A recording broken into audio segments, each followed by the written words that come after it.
Salut à tous, c'est Maxime de la chaîne Bourse Solutions et on se retrouve aujourd'hui pour l'analyse de la société Automatic Data Processing, ticker ADP. Donc l'action de cette entreprise s'échange actuellement à 247 dollars. Au niveau de sa capitalisation boursière, on peut voir ici que cette dernière est de 102 milliards de dollars. Ce qu'on va comparer à son entreprise value, qui est quant à elle de 147 milliards de dollars. Donc ce qu'on peut voir la différence vraiment entre les deux. Alors qu'est-ce que ça nous indique? La capitalisation boursière qui est ici, c'est la somme totale que devrait débourser une personne si elle souhaitait racheter l'intégralité de la société, donc si elle voulait racheter l'ensemble des actifs en circulation, des actions en circulation. L'entreprise value, c'est quoi? En fait, c'est la capitalisation boursière de l'entreprise auquel on va rajouter la dette de cette entreprise et auquel on va soustraire l'argent qu'elle possède dans ses comptes en banque. Donc, comme on peut le voir ici, donc l'entreprise value est de 147 milliards de dollars, ce qui correspond à un delta donc, par rapport à ici de, on va dire, 45 milliards de dollars. Et ces 45 milliards de dollars, on va les comparer en fait au free cash flow. Et comme on peut le voir ici, le free cash flow est quant à lui aux alentours des 2-3 milliards de dollars. Donc, ce qui veut dire quand même que l'entreprise mettrait entre 15 et 20 ans pour rembourser l'intégralité de sa dette, ce qui semble quand même relativement élevé. Maintenant, on va regarder les indicateurs de rentabilité et dans un premier temps, le retour sur ses capitaux investis. Donc ici, c'est moyenne sur 5 ans et celle de cette année. Donc comme on peut le voir, c'est des moyennes sur 5 ans à 28%, ce qui est extraordinaire. Ce que l'on souhaite, nous, c'est vraiment un ROIC supérieur à 12%. Et donc, qu'est-ce que nous indique cette métrique? En fait, ça nous indique que pour chaque euro investi par l'entreprise, cette dernière, elle en récupère 28 centimes. Donc, ce qui est tout simplement fabuleux. Ce qu'on va regarder aussi, c'est du coup son retour sur ses capitaux propres et sur le retour sur ses actifs. Ce qu'on souhaite aussi, c'est que ces deux métriques soient supérieures à 12%.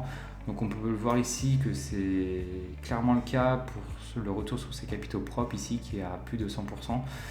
Tandis que le retour sur ses actifs, lui, est un peu faiblard, uniquement à 5%. L'entreprise verse un dividende en tout d'1 milliard et 900 millions. Ce qu'il faut comparer, c'est voir si ce dividende est pérenne dans le temps. Donc on va le comparer au free cash flow moyen des 5 dernières années. Donc comme on peut le voir ici, ce dividende est relativement élevé, qui correspond quand même, on doit être aux alentours de 70% à mon avis. Ce qui est relativement important. Nous, ce qu'on va généralement rechercher, c'est un payout ratio inférieur à 50%. Voilà. Et maintenant, en ce qui concerne les marges de l'entreprise, donc on peut voir ici une marge brute de 42% et des marges nettes qui tournent aux alentours entre 18 et 20%, donc ce qui est relativement bien, puisque nous, on va rechercher des marges nettes supérieures à 10%. Au niveau de sa valorisation, donc on peut voir ici un PER relativement élevé, aux alentours des 30-35, tandis que son PCF, donc son prix sur le free cash flow, est quant à lui plus ou moins pareil, aux alentours entre 28 et 38. Maintenant, nous allons regarder ses résultats. Donc, ce que l'on souhaite du coup, c'est qu'au niveau ici de son chiffre d'affaires, on veut que celui-ci soit en croissance au cours des 5 dernières années. Donc, comme on peut le voir ici, c'est bien le cas. On est passé de 14 milliards de dollars en 2019 à 17 milliards de dollars en juin 2023. Donc, un bon point.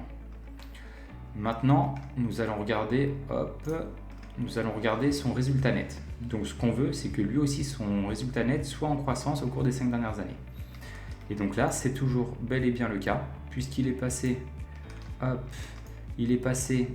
de 2 milliards 29 à 3 milliards 41.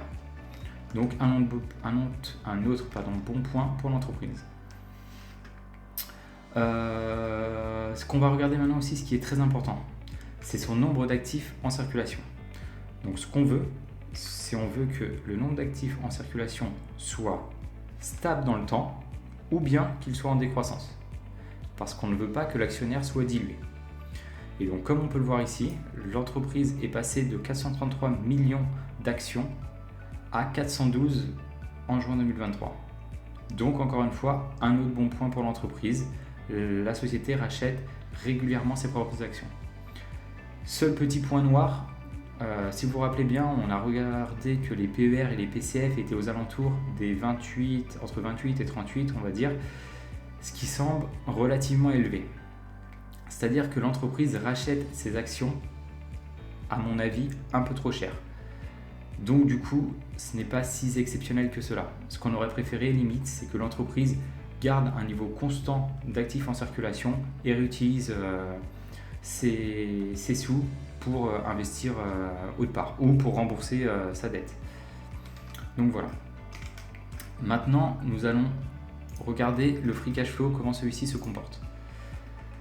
Donc le free cash flow ici est quant à lui en augmentation aussi au cours des 5 dernières années, ce qui est encore une fois un autre bon point. Avec le cash flow, vous pouvez réaliser 5 choses. Vous pouvez payer vos dettes, distribuer des dividendes, réinvestir dans la société, réaliser de nouvelles acquisitions et vous pouvez, je ne sais plus lequel j'ai oublié, encore une fois. En tout cas, le free cash flow est en augmentation, très bon point pour l'entreprise. Maintenant, ce qu'on va vouloir, c'est voir si la société, comme on a pu le voir, est endettée ou pas. Donc oui, elle semble endettée, mais ce qui va être important de regarder, c'est sa dette long terme et voir en combien de temps elle est capable de la rembourser. Donc pour ce faire, nous, ce qu'on aime bien, c'est regarder que la dette long terme peut être remboursée en moins de 5 années. Donc du coup, on va prendre le free cash flow qu'elle a réalisé au cours des 5 dernières années, qu'on va multiplier par 5. Donc j'ai déjà fait le calcul avant de commencer, ce qui nous donne 13,3. Donc ce qui veut dire que nous, on souhaite que la dette long terme soit inférieure à 13,3. Donc on va aller dans son bilan comptable, on va aller regarder la dette long terme de l'entreprise, qui est juste ici. Et on peut voir que cette dernière est bien inférieure à 13,3. Donc c'est un bon point pour l'entreprise. La dette que l'on voyait initialement avec l'entreprise Value vient donc d'une dette court terme, je veux dire, donc qui est liée à ses activités principalement et qui vient principalement ici. Donc juste ici. Voilà. Donc ce qu'il est important de regarder, c'est lorsque vous regarderez dans les résultats de l'entreprise, comprendre en fait ces 38 milliards de dollars, d'où ils proviennent. Voilà, donc comme on peut le voir, la société semble relativement bien gérée, avec peut-être un excédent de dette. Mais bon, à vous de regarder lors de vos analyses. Maintenant, on va regarder ce qu'en pensent les analystes. Hop, voilà.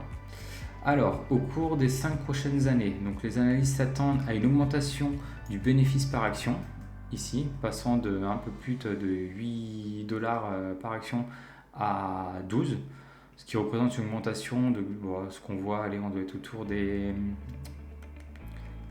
10%, je pense, aux alentours des 9-10%, ce qui est plutôt pas mal, plutôt intéressant.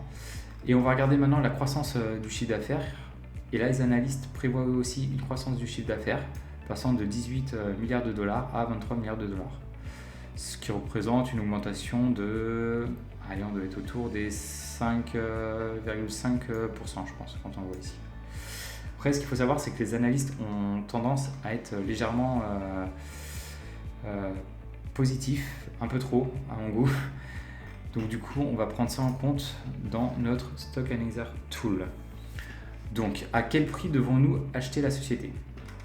Donc ce qui est important de regarder déjà, c'est comme on a pu le voir, c'est ce retour sur ces capitaux investis, qui est important et qui, de 2, est en croissance d'année en année. Pour la croissance du chiffre d'affaires, je me suis fixé une croissance de 4, 5 et 6%, avec des estimations. Donc on va faire des estimations à la fois basses, des estimations moyennes et des estimations hautes. On réalise nos estimations sur une période ici, là, que vous pouvez voir en haut, de 10 années. Ensuite, sur ces marges nettes et ces marges sur free cash flow, on peut voir que les deux sont relativement constants.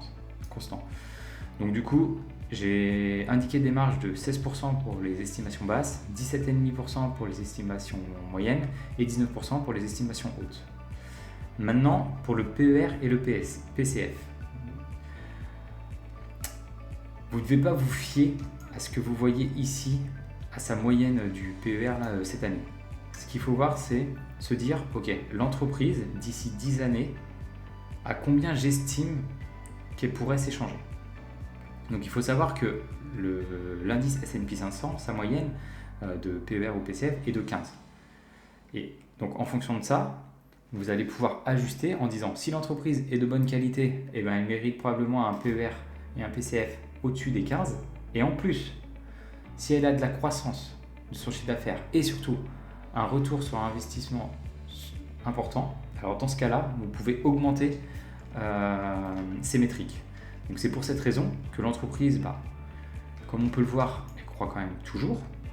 Et en plus, elle a un retour sur ses capitaux, un retour sur ses investissements importants.